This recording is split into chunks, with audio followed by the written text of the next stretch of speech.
Thanks for logging on to the PawCast for the week of Monday, December 1st through Friday, the 5th.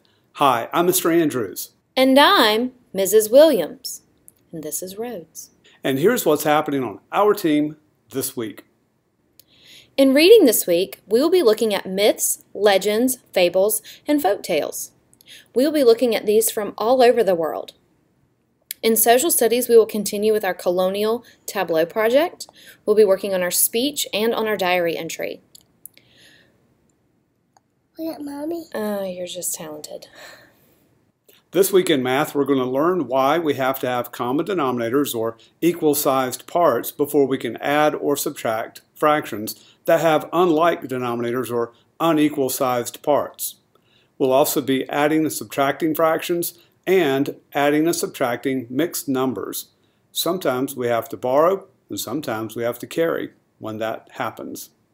I'd like to remind students to continue to keep track of their NFL team's football scores and wins and losses. Very important, because after our Christmas break, and believe it or not, that won't be very long away, I will be collecting those because the season will be completed. We have about 5 more weeks of football.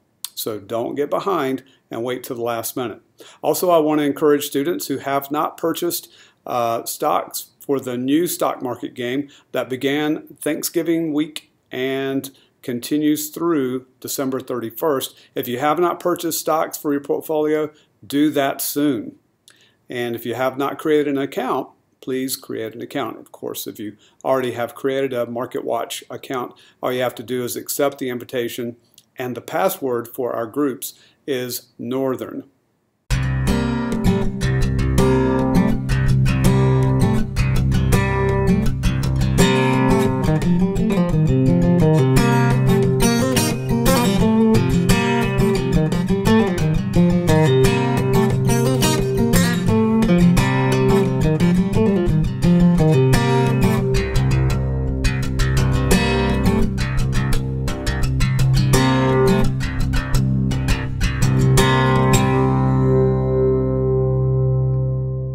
And now for the bonus question.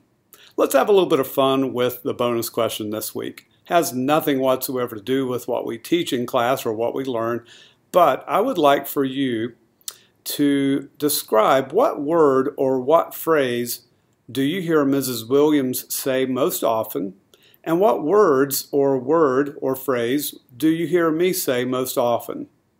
Think about that. And I'd like to see how much you pay attention to Mrs. Williams or the words that Mr. Andrews, myself, have to say during a school day. So what words do you think Mrs. Williams says most often during a day? And what words or phrase do you think that I say most often in one school day? Let's have a great week together, and let's all get the big paw.